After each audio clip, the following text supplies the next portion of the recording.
Everyone, ഇൻഫോടെക്കിന്റെ പുതിയൊരു വീഡിയോയിലേക്ക് ഏവർക്കും സ്വാഗതം. 2025 ജനുവരി സെക്ഷനിലേക്കുള്ള ഇഗ്നോ യൂണിവേഴ്സിറ്റിയുടെ അഡ്മിഷൻസ് ഇപ്പോൾ നടക്കുകയാണ് അല്ലേ. ഡിസംബറിലാണ് അഡ്മിഷൻ തുടങ്ങിയത്. നിലവിലെ അഡ്മിഷൻസിന്റെ ആപ്ലിക്കേഷൻ സബ്മിറ്റ് ചെയ്യേണ്ട അവസാന തീയതി വരുന്നത് ജനുവരി 30 ഈ ഒരു ഡേറ്റ് ഉറപ്പായിട്ടും എക്സ്റ്റെൻഡും ചെയ്യുന്നതാണ്. അപ്പോൾ ഇഗ്നോ യൂണിവേഴ്സിറ്റിയിൽ ഫ്രഷ് അഡ്മിഷൻ എടുത്ത സ്റ്റുഡന്റ് എന്ന നിലയിൽ നിങ്ങൾക്ക് ഒരുപാട് സംശയങ്ങൾ ഉണ്ടാവും അല്ലേ. എന്നാണ് ക്ലാസ്സുകൾ തുടങ്ങുക, ടെക്സ്റ്റ് ബുക്സ് എവിടെ നിന്ന് എങ്ങനെ കിട്ടും, എന്തൊക്കെ രജിസ്ട്രേഷൻസ് ആണ് ഇനി ചെയ്യേണ്ടത്, ഇങ്ങനെയുള്ള നിങ്ങളുടെ ബേസിക് ആയിട്ടുള്ള ഡൗട്ട്സുകളാണ് ഇന്നത്തെ ഈ ഒരു വീഡിയോയിലൂടെ നമ്മൾ ക്ലിയർ ചെയ്യാൻ പോകുന്നത്. ഓക്കെ, അപ്പോൾ ഇതിൽ ഓരോ പോയിന്റ്സും ശ്രദ്ധയോടെ കേൾക്കുക. ഈ ഒരു യൂണിവേഴ്സിറ്റിയിൽ നിങ്ങളുടെ ഫ്യൂച്ചർ അക്കാഡമിക് കരിയർ കൊണ്ടുപോകാനായിട്ട് ഈ ഓരോ പോയിന്റ്സും ഹെൽപ്ഫുൾ ആവുന്നതാണ്. ഓക്കെ, അപ്പോൾ യൂണിവേഴ്സിറ്റിയിൽ ഓൺലൈൻ പ്രൊസീജിയറിലൂടെ മാത്രമാണ് അഡ്മിഷൻസ് എടുത്തിട്ടുണ്ടാവുക അല്ലേ. ഓൺലൈനായിട്ട് ആപ്ലിക്കേഷൻ സബ്മിറ്റ് ചെയ്ത് കാണും, ഓൺലൈനായിട്ട് തന്നെ ഫീയും അടച്ചിട്ടുണ്ടാവും. ഇനി ഇത് കഴിഞ്ഞിട്ടുള്ള ആദ്യത്തെ കാര്യമാണ് കൺഫർമേഷൻ ആവുക എന്നുള്ളതാണ്. യൂണിവേഴ്സിറ്റിയിലേക്ക് ഓൺലൈനായിട്ട് തന്നെ കുറച്ച് ഡോക്യുമെന്റ്സ് ഒക്കെ അപ്ലോഡ് ചെയ്ത് കൊടുത്തിട്ടുണ്ടാവുമല്ലോ, നിങ്ങളുടെ SSLC +2 ഡോക്യുമെന്റ്സ് ഒക്കെ. ഇതിൽ ഓരോ ഡോക്യുമെന്റ്സും യൂണിവേഴ്സിറ്റി ക്രോസ് വെറിഫിക്കേഷൻ ചെയ്യുന്നതാണ്. നിങ്ങൾ കൊടുത്തിട്ടുള്ള ഡേറ്റ എല്ലാം കറക്റ്റ് ആണോ, എല്ലാം ഓക്കെ ആണെങ്കിൽ യൂണിവേഴ്സിറ്റി നിങ്ങളുടെ അഡ്മിഷൻ അപ്രൂവ് ചെയ്യുന്നതാണ്. ഈ അപ്രൂവ് ചെയ്യുന്ന പ്രൊസീജിയറിനെയാണ് കൺഫർമേഷൻ അല്ലെങ്കിൽ കൺഫർമേഷൻ ആവുക എന്ന് നമ്മൾ പറയുന്നത്. ഓക്കെ, അപ്പോൾ എത്ര നാളുകൊണ്ടാണ് ഈ ഒരു കൺഫർമേഷൻ ആവുന്നത്? ചില സ്റ്റുഡൻസിന് യൂണിവേഴ്സിറ്റി ഫീ അടച്ച് സെയിം ഡേ അല്ലെങ്കിൽ 1-2 ദിവസത്തിനുള്ളിൽ തന്നെ കൺഫർമേഷൻ ആവും. പക്ഷെ ചില കുട്ടികൾക്കാണെങ്കിൽ 1-2 കഴിഞ്ഞ തവണയൊക്കെ 3 മാസം വരെ ചില സ്റ്റുഡൻസിന് കൺഫർമേഷൻ കിട്ടാനായിട്ട് സമയം എടുത്തിട്ടുണ്ടായിരുന്നു. അപ്പോൾ ഡേറ്റ് നീളുന്നതനുസരിച്ച് നിങ്ങളുടെ അഡ്മിഷൻ എന്തെങ്കിലും കുഴപ്പം ഉണ്ട് എന്നല്ല ഉദ്ദേശിക്കുന്നത്. നിങ്ങളുടെ ഡോക്യുമെന്റ്സ് ചെക്ക് ചെയ്ത് വരുന്ന ഒരു സമയമുണ്ട്, അതുകൊണ്ടാണ് ആ ഒരു ഡിലേ വരുന്നത് ചില സ്റ്റുഡൻസിന് കേട്ടോ. അപ്പോൾ അതൊരിക്കലും ഡിലേ ആയി എന്ന് കരുതി പേടിക്കരുത്, വെയിറ്റ് ചെയ്യുക. എങ്ങനെയാണ് കൺഫർമേഷൻ ആയി അല്ലെങ്കിൽ അഡ്മിഷൻ ഓക്കെ ആയി എന്ന് നമുക്കറിയാൻ പറ്റുന്നത്? അഡ്മിഷൻ സമയത്ത് നിങ്ങളുടെ ഒരു ഇമെയിലും ഫോൺ നമ്പറും കൊടുത്തിട്ടുണ്ടാവുമല്ലോ. ഈ ഒരു മെയിലിലോട്ട് ഫോൺ നമ്പറിലേക്കും യൂണിവേഴ്സിറ്റി തന്നെ കൺഫർമേഷൻ ആയി എന്ന് പറഞ്ഞു മെസ്സേജ് അയക്കുന്നതാണ്. നിങ്ങളുടെ എൻറോൾമെന്റ് നമ്പർ ഇതാണ്, ഇന്ന കോഴ്സിന് കൺഫേം ആയി, നിങ്ങളിപ്പോൾ നിലവിൽ ഒഫീഷ്യലി യൂണിവേഴ്സിറ്റിയുടെ ഒരു സ്റ്റുഡന്റ് ആണ് എന്ന് പറഞ്ഞായിരിക്കും മെസ്സേജ് വരുന്നത്. ഓക്കെ, അപ്പോൾ ഇങ്ങനെ ഓക്കെ ഒരു മെസ്സേജ് വന്നിട്ടുണ്ടെങ്കിൽ ഓക്കെയാണ്. ഇതല്ല എങ്കിൽ യൂണിവേഴ്സിറ്റിയിലെ അഡ്മിഷൻ പോർട്ടൽ ഉണ്ടാവുമല്ലോ, നിങ്ങൾക്ക് ഒരു യൂസർ നെയിമും പാസ്വേഡും ഒക്കെ കിട്ടിയ അതേ സൈറ്റ്, ആ ഒരു സൈറ്റിൽ സെയിം ലോഗിൻ ക്രെഡൻഷ്യൽസ് യൂസ് ചെയ്ത് ലോഗിൻ ചെയ്യുക. അതിനുശേഷം അവിടെ ID കാർഡ് ഡൗൺലോഡ് ചെയ്യാനുള്ള ഒരു ഓപ്ഷൻ വന്നിട്ടുണ്ടെങ്കിൽ നിങ്ങൾക്ക് അഡ്മിഷൻ കൺഫേം ആയി എന്നാണ് അർത്ഥം. ഓക്കെ, അല്ലെങ്കിൽ വെയിറ്റ് ചെയ്യേണ്ടി വരും. ഓക്കെ, ഇനി ഫ്രഷ് അഡ്മിഷൻ എടുത്ത സ്റ്റുഡൻസ് ചെയ്യേണ്ട ആദ്യത്തെ കാര്യമാണ് ID കാർഡ് ഡൗൺലോഡ് ചെയ്യുക എന്നുള്ളത്. പലരും അഡ്മിഷൻ കൺഫേം ആവുന്ന സമയത്ത് ഡൗൺലോഡ് ചെയ്യാറില്ല, പിന്നെ ചെയ്യാന്നൊക്കെ കരുതിയിരിക്കും. പക്ഷെ അങ്ങനെ ചെയ്യരുത്. ID കാർഡ് വരുമ്പോഴേ അത് ഡൗൺലോഡ് ചെയ്ത് വയ്ക്കുക. ഓൾസോ അതിന്റെ ഒരു പ്രിന്റും എടുത്ത് കയ്യിൽ സൂക്ഷിച്ച് വെക്കുക കേട്ടോ. അപ്പോൾ ID കാർഡിൽ നിങ്ങളുടെ ഫോട്ടോയും ഡീറ്റെയിൽസും എല്ലാം ഉണ്ടാവും. ഓക്കെ, അത്രയാണ് ഫസ്റ്റ് ചെയ്യേണ്ട കാര്യം. ഇനി രണ്ടാമത്തെ കാര്യമാണ് സ്റ്റുഡന്റ് പോർട്ടലിൽ രജിസ്റ്റർ ചെയ്യുക. അഡ്മിഷന്റെ ഫീസ് ഒക്കെ അടച്ച് നിങ്ങൾക്ക് കിട്ടുന്ന കൺഫർമേഷൻ മെയിലിൽ യൂണിവേഴ്സിറ്റി പ്രത്യേകം മെൻഷൻ ചെയ്തിട്ടുണ്ടാവും, അഡ്മിഷൻ കൺഫേം ആയി 7 ദിവസം കഴിയുമ്പോൾ സ്റ്റുഡന്റ് പോർട്ടലിൽ നിങ്ങൾ രജിസ്റ്റർ ചെയ്യേണ്ടതായിട്ടുണ്ടെന്ന്. എന്താണ് സ്റ്റുഡന്റ് പോർട്ടൽ? നിങ്ങളുടെ ആ ഒരു സ്റ്റുഡന്റ് പ്രൊഫൈൽ അല്ലെങ്കിൽ നിങ്ങളുടെ സെന്റർ ഏതാണ്, ഡീറ്റെയിൽസ് എന്താണ്, കോഴ്സുകൾ ഏതൊക്കെയാണ് പഠിക്കാനുള്ളത്, ഇങ്ങനെയുള്ള എല്ലാ ഡീറ്റെയിൽസും അക്കാഡമിക് കാര്യങ്ങളും അടങ്ങുന്ന ഒരു പ്രൊഫൈലാണ് ഈ ഒരു സ്റ്റുഡന്റ് പോർട്ടൽ രജിസ്ട്രേഷൻ എന്നതിലൂടെ ഉദ്ദേശിക്കുന്നത്. യൂണിവേഴ്സിറ്റി പറയുന്നത് കൺഫർമേഷൻ വന്ന് 7 ദിവസം കഴിയുന്നതേ രജിസ്റ്റർ ചെയ്യാൻ പറ്റൂ എന്നാണ്. പക്ഷെ എല്ലാ കുട്ടികൾക്കും രജിസ്റ്റർ ചെയ്യാൻ പറ്റിയെന്ന് വരില്ല. കാരണം ചില സ്റ്റുഡൻസ് രജിസ്റ്റർ ചെയ്യാൻ നോക്കുമ്പോൾ ഇൻവാലിഡ് ഡീറ്റെയിൽസ് എന്ന് കാണിക്കാൻ സാധ്യത കൂടുതലാണ്. കാരണം ഈ ഒരു പോർട്ടലിൽ നിങ്ങളുടെ ഡീറ്റെയിൽസ് ആഡായി വരാൻ കുറച്ച് സമയം എടുക്കും. അത് ചില സ്റ്റുഡൻസിന് 1-2 മാസം കഴിഞ്ഞ് മാത്രമേ സ്റ്റുഡന്റ് പോർട്ടലിൽ രജിസ്റ്റർ ചെയ്ത് വരാൻ സാധിക്കാറുള്ളൂ. ചില കുട്ടികൾക്ക് ഒരു 7 ദിവസമൊക്കെ കഴിയുമ്പോഴേ ചെയ്യാൻ പറ്റും. അപ്പോൾ എങ്ങനെയാണ് സ്റ്റുഡന്റ് പോർട്ടലിൽ രജിസ്റ്റർ ചെയ്യേണ്ടത്? ജസ്റ്റ് ഗൂഗിളിൽ പോയിട്ട് ഇഗ്നോ സ്റ്റുഡന്റ് പോർട്ടൽ എന്ന് സെർച്ച് ചെയ്യുക. ശേഷം അതിൽ കൊടുത്തിട്ടുള്ള ന്യൂ രജിസ്ട്രേഷനിലാണ് ക്ലിക്ക് ചെയ്യേണ്ടത്. രജിസ്ട്രേഷനിൽ ക്ലിക്ക് ചെയ്ത് നിങ്ങളുടെ പേര് വിവരങ്ങളൊക്കെ കൊടുത്ത് പ്രൊഫൈൽ ക്രിയേറ്റ് ചെയ്ത് ലോഗിൻ ചെയ്യാവുന്നതാണ്. അപ്പോൾ എങ്ങനെയാണ് ഈ ഒരു രജിസ്ട്രേഷൻ ചെയ്യേണ്ടത്, കറക്റ്റ് ആയിട്ട് തെറ്റാതെ എങ്ങനെ ചെയ്യണം, എങ്ങനെയാണ് ഇതൊക്കെ യൂസ് ചെയ്യേണ്ടത് എന്നുള്ള ഡീറ്റെയിൽ ആയിട്ടുള്ള ഒരു വീഡിയോ ഓൾറെഡി നമ്മൾ ഇതേ ചാനലിൽ അപ്ലോഡ് ചെയ്തിട്ടുണ്ട്. അതിന്റെ ലിങ്ക് ഡിസ്ക്രിപ്ഷൻ ബോക്സിൽ കൊടുത്തേക്കാം. ആ വീഡിയോ കണ്ട് തെറ്റാതെ രജിസ്ട്രേഷൻ ചെയ്യാനായിട്ട് ശ്രദ്ധിക്കുക കേട്ടോ. അപ്പോൾ നമ്മൾ 2 പോയിന്റ്സ് ഇപ്പോൾ ഓൾറെഡി പറഞ്ഞു. ഇനി മൂന്നാമത്തെ കാര്യമാണ് നമ്മൾ പഠിച്ചു തുടങ്ങുക എന്നുള്ളത്. ഒഫീഷ്യലി നിങ്ങൾക്ക് എൻറോൾമെന്റ് നമ്പറൊക്കെ കിട്ടി, ID കാർഡൊക്കെ കിട്ടിയിട്ടുണ്ടെങ്കിൽ നിങ്ങളിപ്പോൾ യൂണിവേഴ്സിറ്റിയിലെ ഒരു സ്റ്റുഡന്റ് ആണ് അല്ലേ. അപ്പോൾ ഇനി ഒന്നും നോക്കിയിരിക്കേണ്ട ആവശ്യമില്ല, പഠിച്ചു തുടങ്ങുക. അപ്പോൾ യൂണിവേഴ്സിറ്റിയിൽ നിന്ന് അധികം ക്ലാസ്സസ് ഒന്നും ലഭിക്കുന്നതല്ല, കാരണം ഇതൊരു ഡിസ്റ്റന്റ് എഡ്യൂക്കേഷൻ പ്രൊവൈഡ് ചെയ്യുന്ന യൂണിവേഴ്സിറ്റിയാണ്. അതുകൊണ്ട് തന്നെ സെൽഫ് സ്റ്റഡിയാണ് യൂണിവേഴ്സിറ്റി പ്രൊമോട്ട് ചെയ്യുന്നത്. അപ്പോൾ നമ്മളുടെ ഭാഗത്ത് നിന്ന് നമ്മൾ തന്നെ സെൽഫ് സ്റ്റഡി ചെയ്ത് കൊണ്ടുപോകുക കേട്ടോ.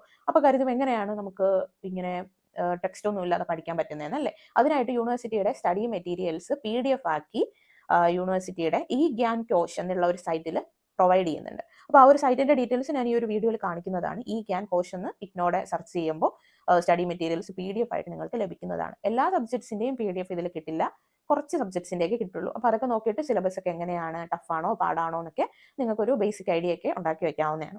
ഇനി യൂണിവേഴ്സിറ്റിയുടെ ടെക്സ്റ്റ് ബുക്സുകൾ എപ്പോഴാണ് വരിക എന്ന് ചോദിച്ചാൽ, സെമസ്റ്റർ വൈസ് പ്രോഗ്രാംസിന് അഡ്മിഷൻ എടുത്തിട്ടുള്ള കുട്ടികൾ, അതായത് BCA, MCA, MBA അങ്ങനെയുള്ള സ്റ്റുഡൻസിന് അഡ്മിഷൻ കിട്ടി, കൺഫർമേഷൻ കിട്ടി 1-2 മാസത്തിനുള്ളിലൊക്കെ തന്നെ ബുക്സുകൾ വരുന്നതാണ്. എവിടെയാണ് വരുന്നത്? അഡ്മിഷൻ ടൈമിൽ നിങ്ങൾ കൊടുത്തിട്ടുള്ള നിങ്ങളുടെ അഡ്രസ്സ്, ആ ഒരു അഡ്രസ്സിലോട്ട് ആണ് യൂണിവേഴ്സിറ്റിയിൽ നിന്ന് ബുക്സുകൾ കൊറിയർ ആയിട്ട് വരുന്നത്. ഓക്കെ, അപ്പോൾ പോസ്റ്റ് ഓഫീസിലൊക്കെ ശ്രദ്ധിക്കണം കേട്ടോ, ഇങ്ങനെ ബുക്സുകളൊക്കെ വരുന്നുണ്ടോ എന്ന്. അവിടെ ആയിരിക്കും വരുന്നത്. നിങ്ങൾ എടുത്തില്ലെങ്കിൽ ഈ ബുക്സ് തിരിച്ചു പോകുന്നതാണ്. ഇനി ഇയർ വൈസ് പ്രോഗ്രാംസ്, ഇപ്പോൾ BA English, BA history, MA English, ഇങ്ങനെയുള്ള ഇയർ വൈസ് പ്രോഗ്രാംസ് എടുത്തിട്ടുള്ള കുട്ടികൾക്ക് ടെക്സ്റ്റ് ബുക്സ് കിട്ടാനായിട്ട് കുറച്ച് താമസം എടുക്കുന്നതാണ്. ചിലപ്പോൾ ഒരു 6-7 മാസമൊക്കെ എടുത്തെന്ന് വരും കേട്ടോ. ഓക്കെ, അപ്പോൾ അതൊക്കെ ശ്രദ്ധിക്കുക. ഇനി ക്ലാസ്സുകളുടെ കാര്യം നമ്മൾ പറഞ്ഞു, യൂണിവേഴ്സിറ്റിയിൽ നിന്ന് അങ്ങനെ ക്ലാസ്സുകൾ കൊടുക്കാറില്ല. പക്ഷേ എക്സാമിന് മുൻപ് ഒരു 2 മാസം മുന്നേ ഒക്കെ ചില സെന്റേഴ്സിൽ നിന്ന് ഓൺലൈനായിട്ടൊക്കെ ക്ലാസ്സുകൾ കൊടുക്കാറുണ്ട്. ബേസിക് ആയിട്ടുള്ള കുറച്ച് കാര്യങ്ങളും ഇമ്പോർട്ടൻറ്റ് കാര്യങ്ങളൊക്കെ ഇൻക്ലൂഡ് ചെയ്യുന്ന ക്ലാസ്സുകൾ ഗൂഗിൾ മീറ്റ് വഴിയൊക്കെ അവർ പ്രൊവൈഡ് ചെയ്യാറുണ്ട്. ചിലയിടത്ത് സാറ്റർഡേ സൺഡേ ദിവസങ്ങളിലായിട്ട് ക്ലാസ്സസും പ്രൊവൈഡ് ചെയ്യാറുണ്ട്. അങ്ങനെ ക്ലാസ്സുകളൊക്കെ ഉണ്ടെങ്കിൽ യൂണിവേഴ്സിറ്റിയിൽ നിന്ന് തന്നെ അല്ലെങ്കിൽ സ്റ്റഡി സെന്ററിൽ നിന്ന് തന്നെ നേരിട്ട് നിങ്ങൾ അറിയിക്കുന്നതാണ് കേട്ടോ. എന്തെങ്കിലും ഇൻഫോർമേഷൻ കിട്ടുവാണെങ്കിൽ നമ്മൾ അറിയിക്കും. ഓക്കെ, അപ്പോൾ ഇങ്ങനെയുള്ള ക്ലാസ്സുകൾ വഴിയും ഈ ഗ്യാൻ കോഴ്സ് വഴി കിട്ടുന്ന ടെക്സ്റ്റ് ബുക്സ് ഒക്കെ വഴി നിങ്ങൾക്ക് പഠിക്കാം. അപ്പോൾ ചില സ്റ്റുഡൻസിന് ഈ ഒരു ഡിജിറ്റൽ സ്റ്റഡി മെറ്റീരിയൽ യൂസ് ചെയ്ത് പഠിക്കുന്നത് കുറച്ച് പാടുള്ള കാര്യമായിരിക്കും അല്ലേ, തലവേദനയും കണ്ണുവേദനയൊക്കെ എടുക്കാൻ സാധ്യതയുണ്ട്. അങ്ങനെയുള്ള സ്റ്റുഡൻസിനായിട്ട് നമ്മൾ ഇഗ്നോയുടെ റെഫറൻസ് ഗൈഡ് ബുക്സ് പ്രൊവൈഡ് ചെയ്യുന്നുണ്ട്. എന്താണ് ഈ ഒരു ഗൈഡ് ബുക്സിലൂടെ ഉദ്ദേശിക്കുന്നത്? ഇതിൽ ചാപ്റ്റർ വൈസ് നോട്ട്സുകൾ ഉണ്ടാവും, ഇമ്പോർട്ടൻറ്റ് ക്വസ്റ്റ്യൻ ആൻസേഴ്സ്. ഇതിന് പുറമേ തന്നെ previous year question papers, previous year ക്വസ്റ്റ്യൻ്റെ ആൻസേഴ്സ്, ഇതെല്ലാം ഇൻക്ലൂഡഡ് ആവുന്ന ഷോർട്ട് ആയിട്ടുള്ള ബുക്സുകളാണ് ഈ ഒരു റെഫറൻസ് ഗൈഡ് ബുക്സ്. ഇതിൽ ഓരോ സബ്ജക്റ്റിനും ഓരോ ബുക്കായിട്ടാണ് വരുന്നത്. ഓൾമോസ്റ്റ് ഇഗ്നോയിൽ കൊടുക്കുന്ന എല്ലാ പ്രോഗ്രാംസിന്റെയും എല്ലാ സബ്ജക്ട്സിന്റെയും ബുക്സ് നമ്മളുടെ കയ്യിൽ അവൈലബിൾ ആണ്. അപ്പോൾ ബുക്സിന് ഓർഡർ തന്ന് 7 to 14 വർക്കിംഗ് ഡേയ്സിനുള്ളിൽ സ്റ്റുഡന്റിന്റെ അഡ്രസ്സിലോട്ട് നമ്മൾ ഹോം ഡെലിവറി ചെയ്യുന്നതാണ്. ബുക്സ് പർച്ചേസ് ചെയ്യാൻ ഇൻട്രസ്റ്റ് ഉള്ള കുട്ടികൾക്ക് വീഡിയോയിൽ കാണുന്ന നമ്പറിൽ വാട്സ്ആപ്പ് മുഖേന ഞങ്ങളെ കോൺടാക്ട് ചെയ്ത് കഴിഞ്ഞാൽ അതിന്റെ മറ്റ് പ്രൈസ് ഡീറ്റെയിൽസും മറ്റ് വിവരങ്ങളൊക്കെ നമ്മൾ ഷെയർ ചെയ്യുന്നതാണ് കേട്ടോ.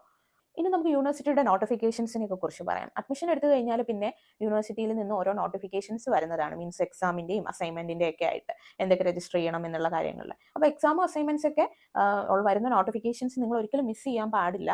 അത് എക്സാം രജിസ്ട്രേഷന്റെ സമയത്ത് കറക്റ്റ് ആയിട്ടൊക്കെ ചെയ്യുക, അല്ലെങ്കിൽ സീറ്റൊക്കെ കിട്ടില്ല കേട്ടോ. അപ്പോൾ യൂണിവേഴ്സിറ്റിയിൽ ഒരു വർഷം 2 തവണയാണ് ഈ എക്സാംസ് ഒക്കെ നടക്കുന്നത്. ഒന്ന് ജൂണിലും ഒന്ന് ഡിസംബറിലുമാണ്. അപ്പോൾ എക്സാമിന് ഒരു 1-2 മാസം മുന്നേ എക്സാം രജിസ്ട്രേഷൻ തുടങ്ങും. മീൻസ് നിങ്ങൾക്ക് നിയറസ്റ്റ് ഉള്ള സെന്റർ ചൂസ് ചെയ്ത് അവിടെ പോയി എക്സാം ഒക്കെ എഴുതാനുള്ള ഓപ്ഷൻ ഉണ്ട്. എക്സാം ഫീസ് ഒക്കെ അടക്കേണ്ട സമയം വരും. അപ്പോൾ ഈ ഒരു നോട്ടിഫിക്കേഷൻസ് ഒക്കെ എങ്ങനെയാണ് അറിയാൻ സാധിക്കുക?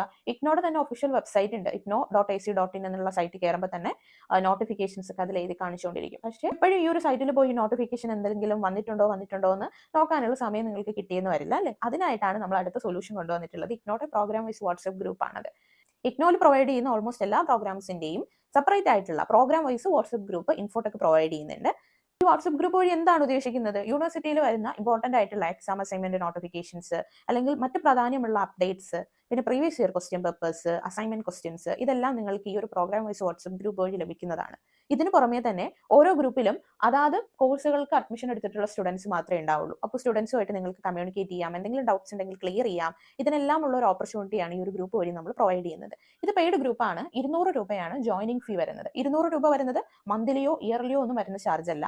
ഈ ഒരു 200 റുപ്പീസ് പേ ചെയ്യുന്നതിലൂടെ നിങ്ങളുടെ കോഴ്സ് കഴിയുന്നത് വരെ ഈ ഒരു ഗ്രൂപ്പിൽ നിങ്ങൾക്ക് തുടരാൻ സാധിക്കും. അതുപോലെ തന്നെ കോഴ്സ് കഴിയുന്നത് വരെ ഈ ഗ്രൂപ്പ് നിങ്ങൾക്ക് ആക്സസ് ചെയ്യാനായിട്ട് സാധിക്കും. സോ ഗ്രൂപ്പിൽ ജോയിൻ ചെയ്യാൻ ഇൻട്രസ്റ്റ് ഉള്ള സ്റ്റുഡൻസിന് വീഡിയോയിൽ കാണുന്ന സെയിം വാട്സ്ആപ്പ് നമ്പറിൽ തന്നെ നമ്മളെ കോൺടാക്ട് ചെയ്താൽ ഗ്രൂപ്പിലോട്ട് ജോയിൻ ചെയ്യാവുന്നതാണ്. അപ്പോൾ മെസ്സേജ് അയക്കുന്ന സമയത്ത് ഏത് കോഴ്സിന് ഏത് യൂണിവേഴ്സിറ്റിയിലെ ഗ്രൂപ്പാണ് വേണ്ടതെന്നോടെ മെൻഷൻ ചെയ്യാൻ മറക്കരുത് കേട്ടോ. ഇനിയുള്ളതാണ് റീ രജിസ്ട്രേഷൻ. എന്താണ് ഈ ഒരു റീ രജിസ്ട്രേഷൻ? അഡ്മിഷൻ എടുത്ത സമയത്ത് നിങ്ങൾ ഒരു വർഷത്തേക്കുള്ളത് അല്ലെങ്കിൽ ഒരു 6 മാസത്തേക്കൊക്കെയുള്ള ഒരു ഫീസ് മാത്രമായിരിക്കും അല്ലേ യൂണിവേഴ്സിറ്റിയിലേക്ക് കൊടുത്തിട്ടുണ്ടാവുക. പക്ഷേ നിങ്ങൾ അടുത്ത ഇയറിലേക്ക് അല്ലെങ്കിൽ അടുത്ത സെമസ്റ്ററിലേക്കുള്ള ഫീസ് അടയ്ക്കുന്ന പ്രൊസീജിയറാണ് റീ രജിസ്ട്രേഷൻ എന്ന് പറയുന്നത്. അപ്പോൾ സാധാരണ യൂണിവേഴ്സിറ്റിയിൽ ഫ്രഷ് അഡ്മിഷൻസ് തുടങ്ങുന്ന സമയം തന്നെയാണ് ഈ ഒരു റീ രജിസ്ട്രേഷന്റെ പോർട്ടൽ ഓപ്പൺ ആവുന്നത്. അപ്പോൾ കറക്റ്റ് സമയത്ത് നോട്ടിഫിക്കേഷൻ നോക്കി അടുത്ത സെമ്മിലേക്കുള്ളത് അല്ലെങ്കിൽ അടുത്ത ഇയറിലേക്കുള്ള ഫീ അടച്ച് അഡ്മിഷൻ പുതുക്കേണ്ട റെസ്പോൺസിബിലിറ്റി ആസ് എ സ്റ്റുഡന്റ് നിങ്ങൾക്കുണ്ട്. ഓക്കെ, അപ്പോൾ ഇത്രയും കാര്യങ്ങളാണ് യൂണിവേഴ്സിറ്റിയിൽ ഫ്രഷ് അഡ്മിഷൻ എടുത്തത് മുതൽ നിങ്ങളുടെ ആദ്യത്തെ എക്സാം അല്ലെങ്കിൽ അസൈൻമെന്റ് വരെ നിങ്ങൾ അറിഞ്ഞിരിക്കേണ്ട കാര്യങ്ങളാണ്. ഓരോ കാര്യങ്ങളും ആണ് ഈ ഒരു വീഡിയോയിൽ നമ്മൾ ഇൻക്ലൂഡ് ചെയ്തിട്ടുള്ളത്. എല്ലാം മനസ്സിലായെന്ന് പ്രതീക്ഷിക്കുന്നു. എന്തെങ്കിലും ഡൗട്ട്സ് ഉണ്ടെങ്കിൽ കമന്റ് ബോക്സിൽ ചോദിക്കാവുന്നതാണ്. അതൊക്കെ ഇൻക്ലൂഡ് ചെയ്ത് നെക്സ്റ്റ് ഒരു വീഡിയോ ചെയ്യുന്നതാണ് കേട്ടോ. സോ വീഡിയോ യൂസ്ഫുൾ ആയെന്ന് പ്രതീക്ഷിക്കുന്നു. യൂസ്ഫുൾ ആയെങ്കിൽ വീഡിയോ ലൈക്ക് ചെയ്യുക, ചാനൽ സബ്സ്ക്രൈബ് ചെയ്യുക. മറ്റൊരു വീഡിയോ ആയിട്ട് കാണുന്നത് വരെ ഗുഡ് ബൈ.